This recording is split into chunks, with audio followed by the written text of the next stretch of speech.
क्या हुआ जब हजरत मूसा अलैहिस्सलाम ने अल्लाह ताला से अर्ज की, ऐ मेरे रब, जन्नत में मेरा पड़ोसी कौन होगा? अल्लाह ताला की तरफ से जवाब आया कि फलां शहर में एक गोश्त बेचने वाला है, वही तुम्हारा हमसाया होगा। हजरत मूसा अलैहिस्सलाम यह सुनकर सोच में पड़ गए कि एक मामूली कसाई जन्नत में एक नबी का पड़ोसी कैसे हो सकता है। आप इसी जुस्तजू में उस कसाई की तलाश में निकल पड़े। वहां जाकर उन्होंने देखा कि एक कसाई अपनी दुकान पर बड़े इत्मीनान से गोश्त बेच रहा है। हजरत मूसा अलैहिस्सलाम उसके पास बैठ गए। जब दिन भर का काम खत्म हुआ तो कसाई ने गोश्त का एक टुकड़ा कपड़े में बांधा और घर के लिए निकल पड़ा। हजरत मूसा अलैहिस्सलाम भी चुपचाप उसका पीछा करते रहे। उन्होंने उसे घर आने की इजाजत मांगी और वह खुशी खुशी उन्हें अंदर ले गया। घर पहुंचकर कसाई ने सबसे पहले गोश्त पकाया, फिर रोटियां बनाकर उन्हें शोरबे में नरम किया ताकि खाने में आसानी हो। इसके बाद वह एक कमरे में गया जहां एक बूढ़ी निहायत कमजोर औरत बिस्तर पर पड़ी थी जो खुद से हिल भी नहीं सकती थी। कसाई ने बड़ी मोहब्बत से उन्हें उठाया, सहारा दिया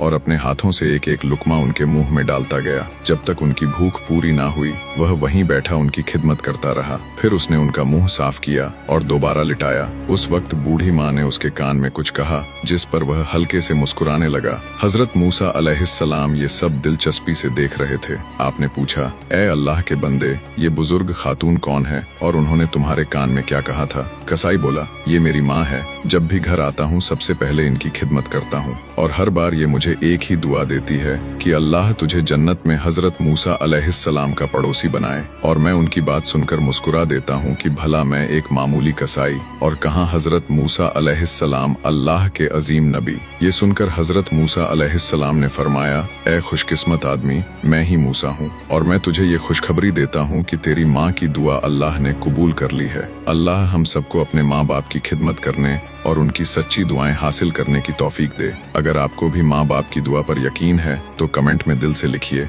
आमीन।